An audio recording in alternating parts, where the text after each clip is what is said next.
How can something be new and improved? If it's new, what the hell is it improving on?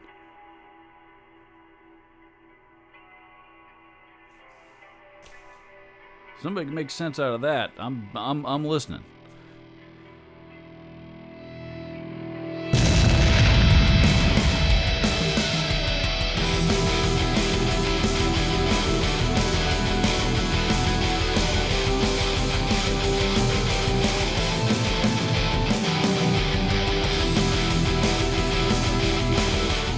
So, a number of you enjoyed my video that I posted here a few weeks ago on pieces of guitar gear that have skyrocketed in value on the used market.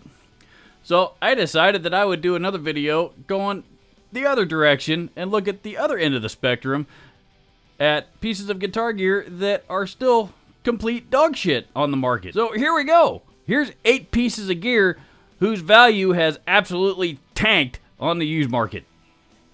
Number 1, the B52 AT100. I've owned one of these amps in the past, and I really liked it. If you're curious about the sound of this amp, this amp is I've always referred to as the poor man's Mesa Boogie. It is really similar to a dual rectifier. They're made overseas, or they were made overseas, or they're out of production now, but. Like the dual rectifiers, I had 7 preamp tubes, 4 power tubes, and a rectifier tube in it, and even had an extra feature or two, namely the rectifier switch on the back of the amp. You could actually switch it, if the rectifier tube, for example, went out on you in the middle of a show, you could actually switch that down, switch it over to solid state mode, and get you through the rest of the gig. And it would still operate with or without the tube rectifier. When I bought mine about 10 years ago, I remember I paid $230 for it, and they've since come down a little bit even from there. You can pick them up pretty consistently for around $200, between $200 and $250 roughly. And again, if you're looking for that champagne dual rectifier sound, but you're on a beer budget, go find yourself an AT100, and you might be glad that you did. Number 2. The Crate Blue Voodoo. Dave Mustaine, Marty Friedman, CeCe DeVille, and Sammy Hagar even had a signature model of the Blue Voodoo. These are just a few of the artists that played this amp back in the 90s when they first came out. And a lot of these guys actually played them for quite a long time. Great quality tube amps, most of them except for like the last run of them were all actually made in the U.S. and these are still, the 60 and the 120 watt versions can all be found on the used market pretty easily for about $200 to $300. If you're looking for a great sounding tube amp on a budget, I strongly encourage you to go find a Blue Voodoo. It was my very first tube amp, and I sold it and regretted it ever since, and went and bought myself another one. I have one sitting here next to me right now in my amp rack.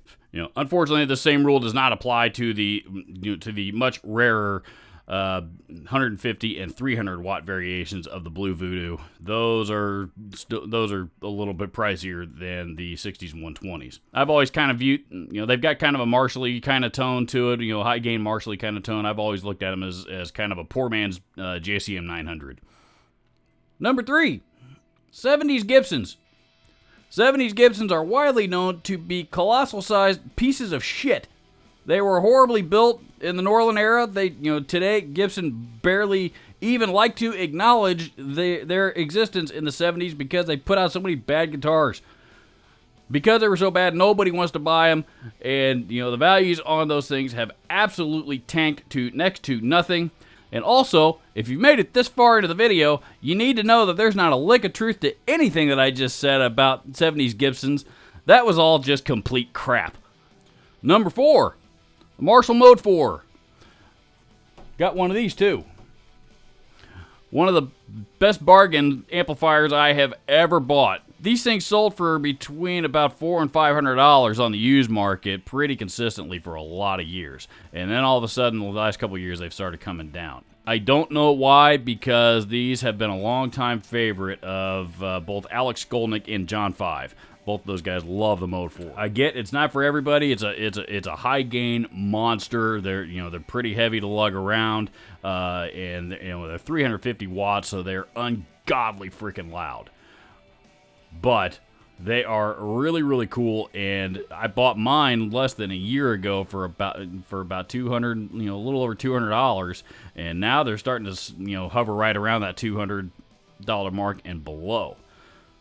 For a British-made Marshall selling for that little money, and they do have a 2 preamp in them, by the way. The values keep dropping on them, especially as much as prices and everything else keep going up. More for me. Number 5, the Gibson Reverse Flying V.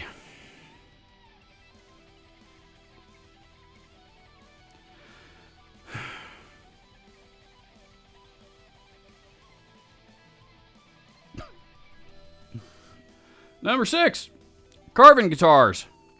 This isn't so much the case anymore after the Carvin rebranded themselves as Kiesel. Once they rebranded themselves as Kiesel guitars, all of a sudden, everybody realized that Carvin actually makes some really great guitars, and the used the values of all the used ones out there, started selling for a lot closer to what they actually should have been all along. But prior to that happening, it was widely known if you bought a Kiesel brand new, and they were all pretty much they had production models, but there were also a lot of special order models just like Kiesel are today. But if you bought a Carvin guitar or bass brand new, you were married to it, because it wasn't going to sell for half of what you paid for it brand new. You might get half if you were lucky. Fortunately, with the company rebranding themselves as Kiesel guitars and catering a lot more to the rock and metal players of today, the old Carvin guitars are finally starting to get their just due. Number 7, Old Mill Piss. Yes, beer is guitar gear.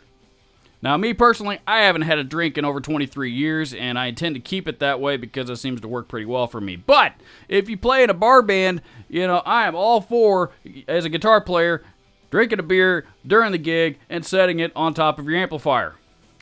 Old Mill Piss, however, doesn't deserve to go anywhere near mine or anybody else's amplifier. Do not let that barmaid bring you over an Old Mill Piss at any point during the gig, even if it's free. And if you've had it, you know why. Number 8, PRS guitars. Specifically, we're talking about the core models here, the expensive ones that aren't quite private stock. If you're not a PRS aficionado, by the way, private stock are what PRS refers to as their custom shop. And their custom shop is really, really high-end expensive stuff. If you want a PRS core model, your best bet is definitely to search the used market, because you can still buy them on the used market for around $2,000. Brand new, however, the really popular ones, the Custom 24s, the McCartys, the single cuts, that stuff, the Santanas, those are all selling, in the $4,000 range and up for a core model. That's not even private stock. They are really, really expensive. PRS has carved themselves out a customer base that are primarily blues lawyers, and I get it, by the way. They're beautiful guitars. They play extremely well. They're very well made. There is nothing wrong with PRS guitars at all. I would love to own one, to be honest. They are beautiful, magnificent instruments. However, they are really expensive, and they don't resell well at all. If you buy one new, prepare to lose more than a few bucks when you go to resell it, and they for whatever reason, they just don't hold their value.